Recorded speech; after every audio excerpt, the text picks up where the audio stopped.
ઓમ વિષ્ણવે નમઃ. જય શ્રી કૃષ્ણ મિત્રો. ઉત્સવનો મહિમા ચેનલમાં આપનું સ્વાગત છે. કામદા એકાદશી વ્રત કથા. ધર્મરાજ યુધિષ્ઠિર બોલ્યા, હે ભગવાન, તમને કોટી કોટી પ્રણામ. હું તમને પ્રાર્થના કરું છું કે એક કૃપા કરી ચૈત્ર માસની શુક્લ પક્ષની એકાદશીનું વર્ણન કરો. ભગવાન શ્રી કૃષ્ણ બોલ્યા, હે રાજન, તમે એક પ્રાચીન વાત સાંભળો, જે વશિષ્ઠજીએ દિલીપને કહી હતી. રાજા દિલીપે પૂછ્યું, હે ગુરુદેવ, ચૈત્ર મહિનાની શુક્લ પક્ષની એકાદશીનું નામ શું છે? તેમાં કયા દેવની પૂજા થાય છે? તે બધું વિસ્તારપૂર્વક કહો. મહર્ષિ વશિષ્ઠજી બોલ્યા, હે રાજન, ચૈત્ર મહિનાની શુક્લ પક્ષની એકાદશીનું નામ કામદા એકાદશી છે. તે બધા પાપોને નષ્ટ કરે છે. તેના પુણ્ય પ્રભાવથી સમસ્ત પાપ નષ્ટ થઈ પુત્ર પ્રાપ્તિ થાય છે.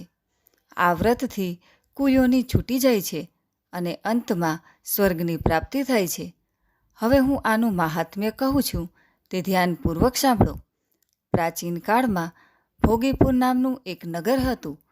ત્યાં અનેક ઐશ્વર્યયુક્ત પુંડરીક નામનો રાજા રાજ કરતો હતો. ત્યાં અનેક અપ્સરાઓ, ગંધર્વ, કિન્નર આદિ વાસ કરતા હતા. એ જગ્યાએ લલિતા અને લલિત નામના સ્ત્રી પુરુષ અત્યંત વૈભવવાળા ઘરમાં નિવાસ કરતા હતા. તે બંને એકબીજાને ખૂબ પ્રેમ કરતા હતા અને અલગ થતાં વ્યાકુળ થઈ જતા. એક સમયે રાજા પુંડરીક ગંધર્વ સહિત સભામાં શોભાયમાન હતા. તેની પ્રિયતમા એ જગ્યાએ ન હતી, તેથી તેની યાદમાં અશુદ્ધ ગીત ગાવા લાગ્યો. નાગરાજ કપોટકે રાજા પુંડરીકને આવી ફરિયાદ કરી. તેથી રાજા પુંડરીકે શ્રાપ દીધો કે હે દુષ્ટ, તું સામે ગાય છે તો પણ તારી સ્ત્રીનું સ્મરણ કરે છે. તેથી તું કાચું માંસ અને મનુષ્યોને ખાનાર રાક્ષસ થશે. તું મહાપાપી છે. હવે તું તારા કર્મનું ફળ ભોગવ. રાજા પુંડરીકના શ્રાપથી તે લલિત ગંધર્વ તે જ સમયે એક વિકરાળ રાક્ષસ બની ગયો.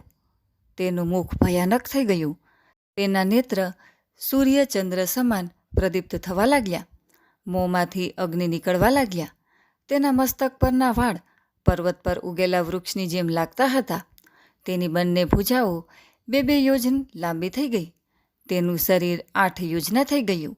રાક્ષસ થઈ જવાથી તેને મહાન દુઃખ મળવા લાગ્યું અને તે પોતાના કર્મનું ફળ ભોગવવા લાગ્યો. જ્યારે લલિતાએ પોતાના પ્રિયતમ લલિતના આવા હાલ જાણ્યા તો તે ખૂબ દુઃખી થઈ ગઈ. તે સદૈવ પોતાના પતિના ઉદ્ધાર માટે વિચારવા લાગી કે હું ક્યાં જાઉં અને શું કરું.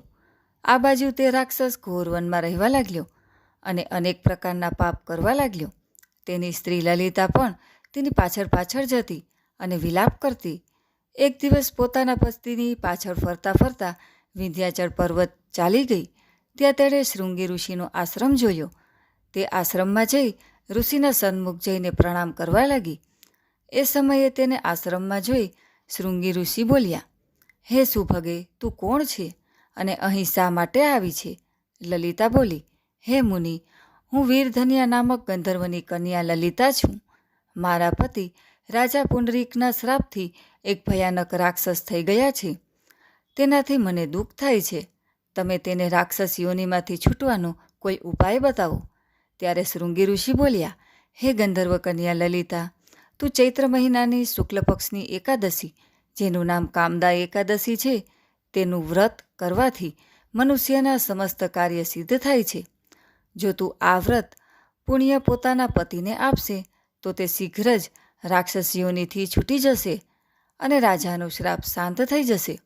મુનિના આવા વચન સાંભળી લલિતાએ આનંદપૂર્વક તે વ્રત કર્યું અને દ્વાદશીના દિવસે બ્રાહ્મણોની સામે તે વ્રતનું ફળ પોતાના પતિને આપ્યું અને ભગવાનને પ્રાર્થના કરવા લાગી, હે પ્રભુ, મેં આ વ્રત કર્યું છે તેનું ફળ મારા પતિને મળે, જેથી તેની રાક્ષસીઓની શીઘ્ર જ છૂટી જાય.